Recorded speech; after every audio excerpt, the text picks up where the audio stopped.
Hello friends, welcome to channel masters of botany again. मैं हूं आपका दोस्त विनय कुमार सिंह और आज के इस वीडियो में हम बात करेंगे Banaras Hindu university MSc botany entrance examination जो हम ओल्ड क्वेश्चन पेपर सॉल्व करवा रहे हैं 2012 का, उसके पार्ट 10 के बारे में। और पार्ट 10 में हम कवर करेंगे क्वेश्चन नंबर 91 से लेके 100 तक। तो सबसे पहला क्वेश्चन हम देखते हैं, है ये question, the main culprit in producing photochemical smog is. कह रहा है जो अपने फोटोकेमिकल स्मॉग पढ़ा है उसके लिए कौन सी गैस आपका रिस्पॉन्सिबल होता है। तो फोटोकेमिकल स्मॉग की बात करें तो उसका डेफिनेशन आप देंगे, photochemical smog is a brownish grey haze cast by the action of solar ultraviolet radiation on atmosphere polluted with hydrocarbon and oxides of nitrogen. तो जो आपका एटमॉस्फेयर है वो पल्यूटेड रहता है हाइड्रोकार्बन और नाइट्रोजन के ऑक्साइड से।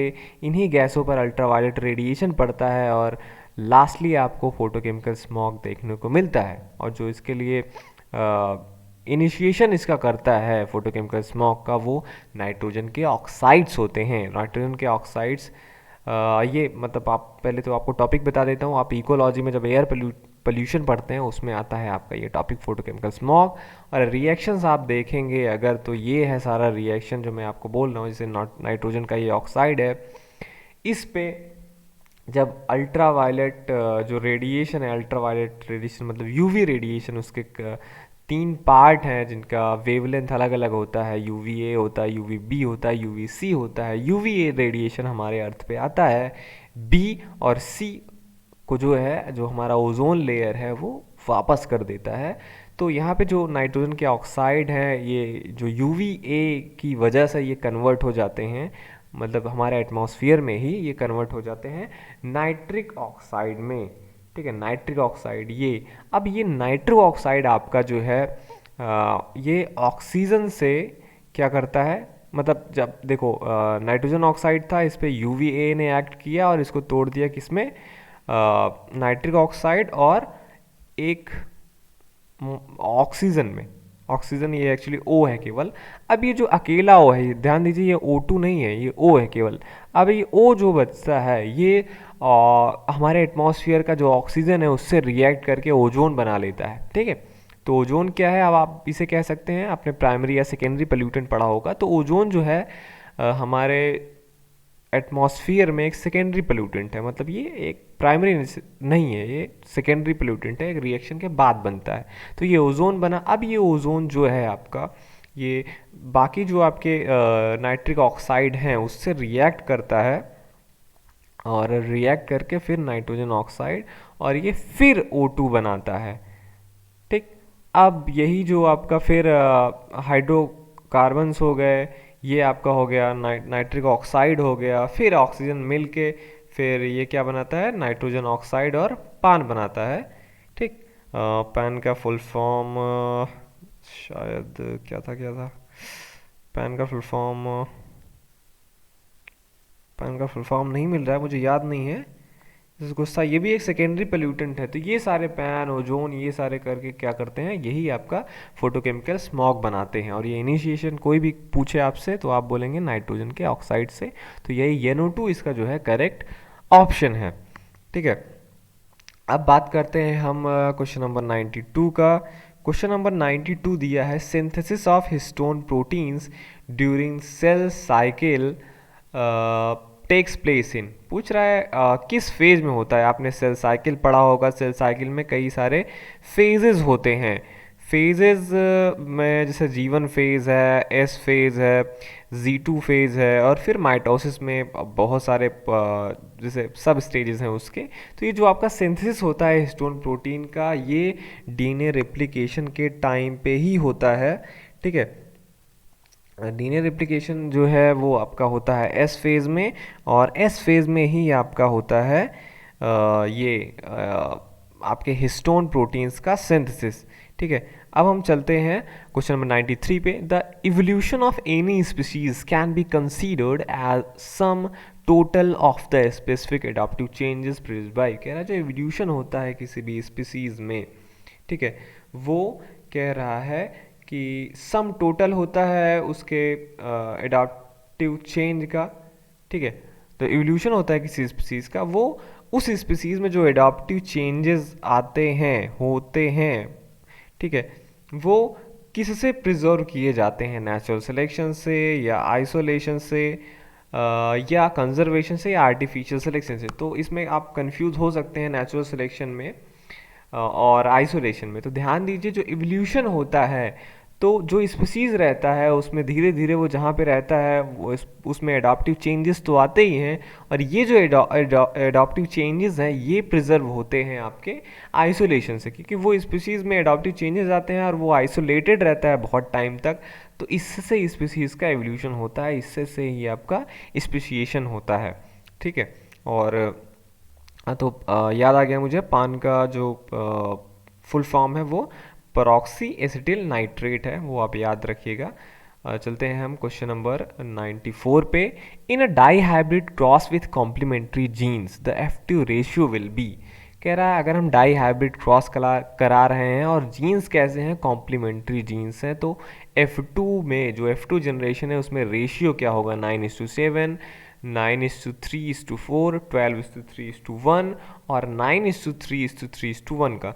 तो इस पे मैंने एक लेक्चर बनाया है, उस पे आप ये सारा चीज़ देख सकते हैं। ये रहा उसका लिंक जो यहाँ पे आ रहा है, इस पे आप क्लिक करके वो पूरा लेक्चर देख सकते हैं। उस पे मैंने उसको एपिस्टैसिस बोलते हैं, ये जो प्रोसेस में दिया गया है, वेरिएशन जो है मेंडल के वो एपिस्टैसिस की वजह से आते हैं। बाकी मैं इसको इस लेक्चर में भी थोड़ा सा समझा देता हूँ। जो आपने ये डाई हाइब्रिड क्रॉस देखा था उसमें आपने देखा था जब हम दो कैरेक्टर लेते हैं उसको डाई हाइब्रिड क्रॉस बोलते हैं, तो वहाँ पे फिनोटिपिक रेशियो हमारा 9:3:3:1 का आता था और जीनोटिपिक रेशियो ये था। लेकिन अगर आप एपिस्टैसिस पढ़ेंगे, some dihybrid crosses produces a phenotypic ratio that differs from 9:3:3:1, जैसे कि 9:3:4, 12:3:1, 9:7 और 15:1। ये सारे क्या हैं आपके, ये जो आपका 9:3:4 का रेशियो आता है ये एपिस्टैसिस होता है, एक रेसिसिव एपिस्टैसिस उसकी वजह से आता है। ये जो आता है ये डोमिनेंट एपिस्टैसिस की वजह से आता है। 15:1 का जो रेशियो है वो डुप्लीकेट जीन एक्शन की वजह से आता है, और ये जो 9:7 का रेशियो है ये कॉम्प्लीमेंट्री जीन एक्शन की वजह से आता है। ठीक है, जो नॉर्मल आपके जो जीनोटिप टाइप है उससे वो डेविएट करता है। तो इसका करेक्ट ऑप्शन होगा ये 1:9:7, क्योंकि यहाँ पे कॉम्प्लीमेंट्री जीन लिखा है और कॉम्प्लीमेंट्री जीन का मैंने आपको बताया कि इसमें 9:7 का वो आता है। लेक्चर जो मैंने बोला वहाँ पे जाके आप एपिस्टैसिस के बारे में पूरा लेक्चर देख लीजिए। नेक्स्ट पे चलते हैं। What is true for a fully turgid cell. कह रहा है इसमें से कौन सा जो आपको फॉर्मूला दिया गया है या कुछ भी लिखा है, ये कह रहा है इसमें से टर्जिड सेल के लिए कौन सा ट्रू है। क्या जो ऑस्मोटिक पोटेंशियल होता है टर्जिड सेल का वो ज़ीरो होता है, टर्गर प्रेशर उसका ज़ीरो होता है, या ऑस्मोटिक पोटेंशियल इक्वल रहता है, क्या था ये डिफ्यूज़न प्रेशर डिफिसिट से, या जो डिफ्यूज़न प्रेशर डिफिसिट है वो होता है इक्वल टू ज़ीरो। तो टर्जिड सेल अगर आपने पढ़ा होगा, देखिए यहाँ पे बहुत सारी चीज़ है, ये भी आपको याद रखना। टर्गर प्रेशर किसे बोलते हैं, टर्गर प्रेशर जैसे pressure developed by water inside cell due to the diffusion. जैसे किसी सेल के अंदर जब उसमें वाटर कम होता है तो क्या करता है, अगर बाहर उसको आपने हाइपोटोनिक सोल्यूशन रखा है तो वो अंदर वाटर खींच लेता है। तो ये जो प्रेशर है उसके बाद हाँ वो अपने वॉल पे एक प्रेशर डालता है, उसको टर्गर प्रेशर बोलते हैं। और यही वॉल प्रेशर एक होता है, opposite pressure exerted by the cell wall as that of turgor pressure. अब जब टर्गर प्रेशर जो है मतलब सेल जो है अपने सेल वॉल पे जो प्रेशर डालता है उसको टर्गर प्रेशर बोलते हैं, और उसके रिस्पॉन्स में वॉल भी फिर, क्योंकि वॉल भाई आपका सेलुलोज का बना हुआ वो भी टफ मटेरियल है, वो भी अपोजिटली प्रेशर डालता है, उसको वॉल प्रेशर बोलते हैं। और ये जो टर्गर प्रेशर होता है ये इक्वल होता है वॉल प्रेशर के। अब आता है आपका एक डिफ्यूजन प्रेशर। डिफ्यूजन प्रेशर क्या होता है, जैसे प्योर वाटर है, डिफ्यूजन प्रेशर हाई है, मतलब वो डिफ्यूज़ करके कहीं पे जा सकता है। लेकिन जब आप उसमें कोई चीज़ डालते हैं, सल्यूट डालते हैं, ये जो उसका डिफ्यूजन प्रेशर है मतलब जाने की क्षमता है जो वो कम होती है, और ये जो रिडक्शन आता है अमाउंट में उसके, ये अमाउंट कहलाता है डिफ्यूजन प्रेशर डिफिसिट, जिसको आप DPD बोलते हैं। अब एक और टर्म है आपका osmotic pressure, pressure required to stop the movement of water inside. अब ये जो ऑस्मोटिक प्रेशर है ये आप समझ लीजिए दो सोल्यूशन है आपका, एक हायर कंसंट्रेशन है वाटर का, एक लो कंसंट्रेशन है वाटर। तो हायर से जो वाटर अंदर आता है इसमें लो वाले कंसंट्रेशन में, यहाँ पे वो क्या करेगा, उसमें एक टाइम ऐसा आएगा जब वाटर जो है खुद पानी आने नहीं देगा अंदर। ठीक है, तो ये आपका ऑस्मोटिक प्रेशर होता है और इसका फार्मूला है एक dpd is equal to OP minus TP, मतलब diffusion pressure deficit is equal to osmotic pressure minus turgor pressure. तो ये याद रखिएगा आप। ठीक है, तो टारगेट सेल में ऑस्मोटिक जो प्रेशर होता है वो ज़ीरो नहीं होता है। जैसे यहाँ पे मैंने वो बनाया, ये टर्गर प्रेशर, ये फ्लैक्सिड सेल में होता है, हमेशा ध्यान में रखिए। फ्लैक्सिड सेल में जो टर्गर प्रेशर होता है वो ज़ीरो होगा और डीपीडी जो होता है वो ऑस्मोटिक पोटेंशियल के बराबर होगा। वहीं टर्गेट जब आपका सेल होगा तब जो डेफिसिट होता है आपका डिफ्यूजन प्रेशर डेफिसिट वो ज़ीरो हो जाता है और टर्गर प्रेशर आपका ऑस्मोटिक पोटेंशियल के बराबर होता है। तो इस हिसाब से आप देखेंगे कि टर्गर प्रेशर, तो फुली टर्जिड सेल में टर्गर प्रेशर ज़ीरो नहीं होता। ठीक है, टर्गर प्रेशर आपका टर्जिड सेल में बराबर होता है ऑस्मोटिक पोटेंशियल के, वो ज़ीरो नहीं होगा। और बात करें हम इसका ऑस्मोटिक पोटेंशियल डीपीडी के बराबर नहीं होता, डीपीडी ज़ीरो होता है। जैसे मैंने आपको यहाँ पे दिखाया कि ये है टर्जिड सेल है, इसमें डीपीडी ज़ीरो होता है। तो ये भी आप याद रखिएगा। नेक्स्ट पे चलते हैं। Okazaki fragments are short DNA fragments synthesize in. आपने पढ़ा होगा, जब आपने डीएनए का रेप्लिकेशन पढ़ा होगा, वहाँ पे एक लीडिंग स्ट्रैंड होता है, एक लैगिंग स्ट्रैंड होता है। लीडिंग स्ट्रैंड पे जो डीएनए का सिंथेसिस होता है वो 5 प्राइम टू 3 प्राइम डायरेक्शन में होता चला जाता है। वहीं जो दूसरा अपोजिट स्ट्रैंड रहता है उस पर ओकाज़ाकी फ्रैगमेंट्स बनते हैं, शॉर्ट डीएनए फ्रैगमेंट बनते हैं, जिन्हें ओकाज़ाकी फ्रैगमेंट कहते हैं। पूछ रहा है इस पे कैसा सिंथेसिस होता है, 5 प्राइम टू 3 प्राइम डायरेक्शन में या 3 टू 5 प्राइम डायरेक्शन। वो भी पूछ रहा है लीडिंग पे होता है या लैगिंग पे होता है। जैसे मैंने आपको अभी बताया, ये जो ओकाज़ाकी फ्रैगमेंट्स बनते हैं ये लैगिंग स्ट्रैंड पे बनते हैं और सेम ये भी डीएनए का synthesis 5 prime to 3 prime direction में होता है। तो ये थर्ड वाला ऑप्शन इसका सही है। चलते हैं हम क्वेश्चन नंबर 97 पे। क्रेब्स साइकिल आपने पढ़ा होगा, ये आपका प्लांट फिजियोलॉजी में ही आता है, वहाँ पे आप रेस्पिरेशन पढ़ते हैं। क्रेब्स साइकिल, इसको ट्राई कार्बोक्सिलिक एसिड साइकिल भी कहते हैं क्योंकि ये एक ट्राई कार्बोक्सिलिक एसिड प्रोड्यूस करता है, उसी के ऊपर इसका नाम पड़ा है। और इस क्वेश्चन में उसी का पूछ रहा है, ये कौन सा ट्राई कार्बोक्सिलिक एसिड है, alpha ketoglutarate, isocitric acid, malic acid या ऑक्जेलोएस्टिक एसिड। तो रेस्पिरेशन में जब आप ये क्रेब्स साइकिल देखेंगे, जिसको ट्राई कार्बोक्सिलिक एसिड साइकिल कहते हैं, तो यहाँ पे जब एसिटल को एंजाइम आता है, ऑक्जेलोस्टेट के साथ कंबाइन करता है, ठीक है, तो ये क्या बनाता है, आपका साइट्रेट बनाता है। साइट्रेट तुरंत कन्वर्ट होता है आपका किसमें, आइसोसाइट्रेट में। और यही जो आपका आइसोसाइट्रेट है, यही फर्स्ट स्टेबल कंपाउंड होता है क्रेब्स साइकिल का। तो यही जो है, इसी के बेसिस पे इसका नाम भी, इसीलिए इसको ट्राई कार्बोक्सिलिक एसिड साइकिल भी बोलते हैं। तो करेक्ट ऑप्शन क्या होगा, आइसोसाइट्रिक एसिड। नेक्स्ट चलते हैं question number 98। Euchromatin differs from heterochromatin in having. ये बहुत इजी क्वेश्चन है, आपने बहुत बार पढ़ा होगा कि यूक्रोमैटिन और हेट्रोक्रोमैटिन में क्या डिफरेंस होता है। तो अगर मैं आपको बताऊं यूक्रोमैटिन और हेट्रोक्रोमैटिन के बारे में थोड़ा, तो जो डीएनए होता है न्यूक्लियस में वो दो फॉर्म में रहता है, और ये जो फॉर्म होता है ये हमें ये भी बताता है कि वो सेल की एक्टिविटी कैसे है। जैसे हेट्रोक्रोमैटिन है, ये दिखता है हमें सेल में स्मॉल डार्क स्टेनिंग रीजन होता है हेट्रोक्रोमैटिन, रेगुलर पार्टिकल का बना हुआ, ये थ्रू आउट द न्यूक्लियस में, ठीक है। और वहीं यूक्रोमैटिन की बात करें तो ये डिस्पर्स रहता है और ये आसानी से स्टेन नहीं होता, मतलब ये स्टेन कम लेता है। और यूक्रोमैटिन ये सेल में ज़्यादा रहता है, जहाँ पे एक्टिविटी जिस सेल की ज़्यादा होती है, मतलब उस सेल में ट्रांसक्रिप्शन ज़्यादा होते रहते हैं। तो यही है एक्चुअली जो आपका डीएनए कंटेंट है, जो रीज़न आपका ट्रांसक्रिप्शन में पार्ट नहीं लेता है उसे हेट्रोक्रोमैटिन बोलते हैं, और जो पार्ट लेता रहता है, एक्टिव रहता है, उसको यूक्रोमैटिन बोलते हैं। और जब स्टेनिंग प्रॉपर्टी इनकी अलग अलग होती है, हेट्रोक्रोमैटिन जो है स्टेन डार्कर स्टेन लेता है, यूक्रोमैटिन आपका डार्कर स्टेन नहीं लेता है। तो यही है कि जो यूक्रोमैटिन होता है वो किस सेंस में डिफर करता है हेट्रोक्रोमैटिन से। तो इसका करेक्ट ऑप्शन क्या है, एबिलिटी टू ट्रांसक्राइब, क्योंकि जो डार्क स्टेनिंग है ये हेट्रोक्रोमैटिन का है वो, और जो दोनों है थर्ड फोर इससे रिलेटेड नहीं है, ये दोनों में ही था। तो यूक्रोमैटिन में एबिलिटी होती है ट्रांसक्राइब की, और यही इसको अलग बनाता है हेट्रोक्रोमैटिन से, ठीक है। Question number 99। During transcription the strand of DNA duplex which act as a template is also named as.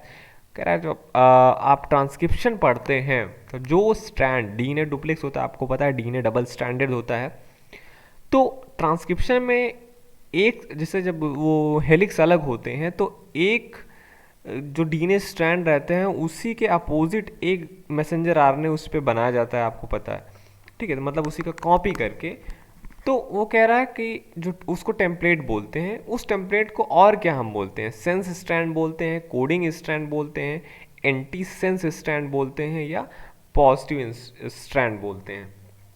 तो इसके लिए मैं बताऊं, ये देखिए आपका जब डीएनए डुप्लेक्स है, ठीक है, ये ऊपर वाला ये नीचे वाला, मान लीजिए जब इसे एक ट्रांसक्राइब करके एक मैसेंजर आरएनए तो बनेगा, ठीक है।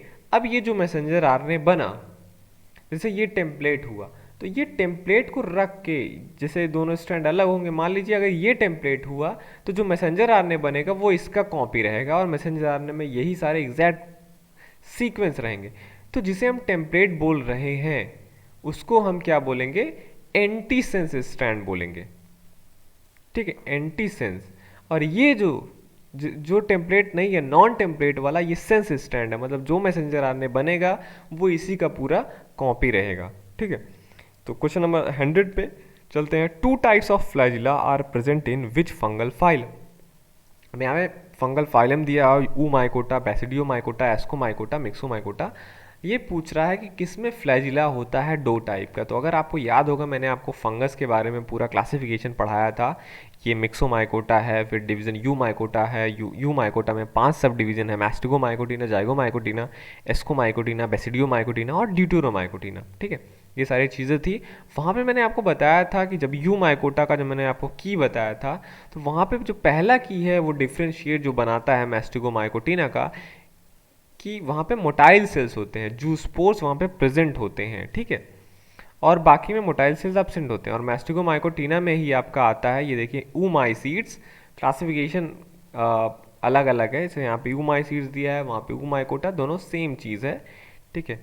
तो यहाँ पे जब मैस्टिगोमाइकोटिना जो मैंने आपको उसके बारे में कैरेक्टर बताया था, यहाँ पे मैंने आपको बताया था कि यहाँ पे 3 टाइप के जू स्पोर्स कॉमन होते हैं। ये देखिए, अगर आप इसका की देखेंगे, ऊमाइसीड्स देखिए, मैस्टिगोमाइकोटिना के अंदर ही जू स्पोर्स यहाँ पे बाई फ्लैजलेट होते हैं, one whiplash and other one tinsel type. ये ऊमाइसीड्स का ही कैरेक्टर है और उसी को यहाँ पे उसका बढ़ा दिया गया है, मतलब